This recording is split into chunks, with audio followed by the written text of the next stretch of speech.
has been signed between Hebei's Chongli and Queenstown. And to work together to grow both our brands into the future. To think of the history of the Great War with China. 也是我的荣幸，可以为河北家乡去做一些这样的事情。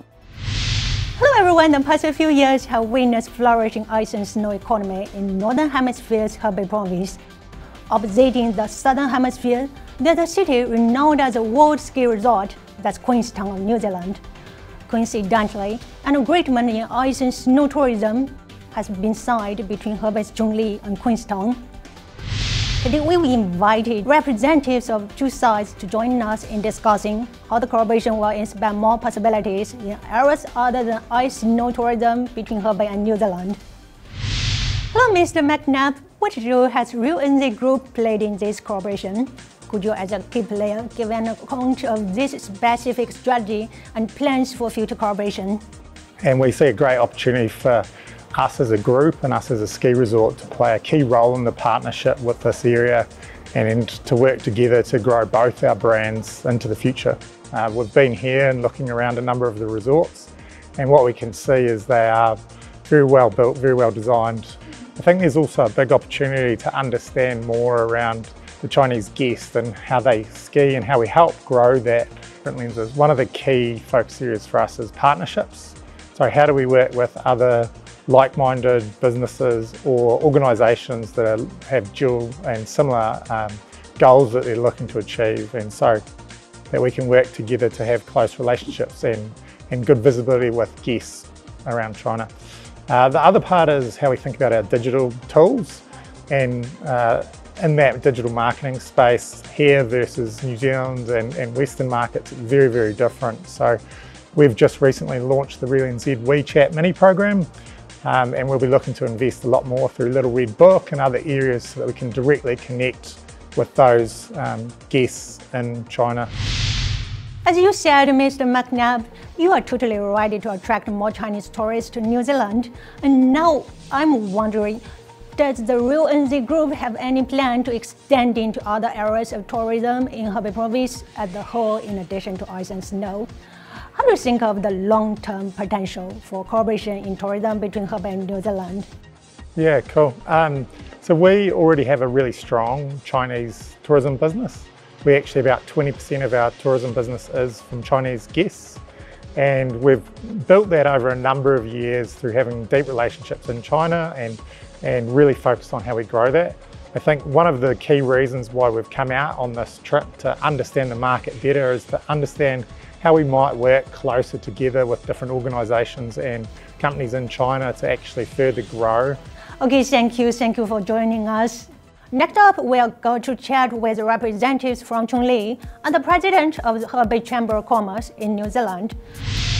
长城国际传播中心的网友们，大家好。那么此次我们是过来签个 MOU， 那么的话呢，想助力我们河北，助力我们崇礼，从文旅事业到这个冰雪产业跟这个新西兰呢会友好的结合起来。因为大家都知道，新西兰的皇后镇的话呢，它的这个旅游是反季的，所以说那在我们北半球不能滑雪的时候，那么全世界所有的著名的滑雪爱好者都会去皇后镇去滑雪。 这次我有幸把他们请到我们河北，让他们感受一下我们崇礼的建设。那么为未来我们从皇后镇和崇礼的2个世界顶级的雪场这方面的合作，包括像培训呐、研学呀、教练呐、双方的旅游资源，是未来我们可以做双城冰雪节，包括我们要做一些比赛赛事，想从这方面呢，把2个世界著名的这个雪场、雪山资源呢结合起来。 我觉得这实实在在的推动两地的这个冰雪产业。当然，我们可以让就是全世界的顶级的滑雪爱好者，在皇后镇去滑雪的时候，能看到我们河北的文旅宣传语，这么近那么美，周末到河北，并且能看到我们崇礼的每个雪场的介绍。我觉得这个才真正的是从这个资源互补的优势，在新西兰把我们的河北把我们的崇礼冰雪产业宣传出去，也是我的荣幸，可以为这个中新两国为河北家乡去做一些这样的事情。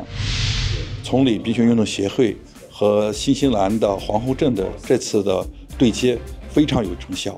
我们下一步呢，从这个新西兰的这个皇后镇的这个滑雪大区，到我们崇礼后冬奥经济的产业内容进行雪场，还有我们的未来的雪场的会员联动，再到我们的这个赛事经济，还有我们的这些夏季户外的运动，我们都有一些联系，双方都有一个优势互补。同时，我们会在下一步的我们的文化交流也加强，我们进行互动。So I born in China and I learned how to snowboarding back in New Zealand and living there. So really looking forward this cooperation gonna take a place over China and New Zealand. Looking forward to see those foreigners come to China snowboarding and having fun, and also looking forward our kids go over to New Zealand and experience the whole mountain. And in speak of丨Ski School, we are looking forward to teach more foreign students in their way. So really happy to see this cooperation. Thank you for insightful sharing. It seems like this collaboration is just a kind of beginning. Next up, we're going to invite Mr. Wood, the head of Queenstown's Tourism Bureau. Hello, Mr. Wood. We know Queenstown as a world-renowned ski resort must have accumulated a lot of experience. Would you like to share with us its successes in this area? Yeah, totally. So Queenstown is the Southern Hemisphere's premier four-season resort, and we have a long history in tourism and snow activities, you know, sort of more than 100 years worth of tourism activities. And then in particular, the snow activities, we've been sort of skiing in our area for around about 70 years. And we've sort of built up and sort of seen how that's also given us the ability to actually really understand what it's like to have ski patrol and snow safety and groomer operators and sort of what it takes just to run a ski area. What challenges has Queenstown met in developing the ice and snow tourism, and how have you coped with these challenges? Yeah, so look, I mean, New Zealand, as you're probably aware, is at the bottom of the South Pacific. So we're in the Southern Hemisphere, which could also be an advantage because sometimes people in the Northern Hemisphere might want to escape the hot summer months to come down and enjoy a cool month in the Southern Hemisphere. However, being at the bottom of the Southern Hemisphere does have its challenges that, you know, it's going to take a little bit of time to fly there, and potentially if you're coming from Beijing, that's going to be an 11-hour flight to get to Auckland. But it's taken us a lot of time to actually build up the air connectivity, and we're fortunate to have partners from like Auckland Airport who've worked really hard to find the air connectivity between mainland China and New Zealand to be able to actually get our guests to come down and enjoy New Zealand. That's great sharing. It might come in handy someday for Chongli. Then, Mr. Wood, what do you think is the significance of the collaboration? Is it possible to extend the collaboration into culture, education, and other areas? This is one of the great joys of tourism, is it actually crosses over social, cultural and environmental, and so there's a lot of history in both countries that we can both learn from. I mean, I love this trip driving up from Beijing yesterday to actually stop at the Great Wall. I mean, for us from New Zealand, that is just mind-blowing to think of the history of the Great Wall of China, and that's an amazing piece of culture and history there. But likewise, I think for you know, anyone from China coming down to visit in New Zealand to actually come and understand a little bit about our Māori culture, understand about our early history, and there's a real reciprocal exchange that we can approach there. Thank you, Mr. Wood. Thanks everyone for your awesome input. Today, when the global economy landscape keeps changing, opening up and cooperation have become an important way of pushing forward high-quality development. We can see that the cooperation has marked not only an in-depth integration and a simple industrial interaction, but also opened a new window to cooperation in business, trade, and culture, and brought about more opportunities. We'll keep watching and hearing more exciting stories coming up between two sides in the days to come. See you until our next program.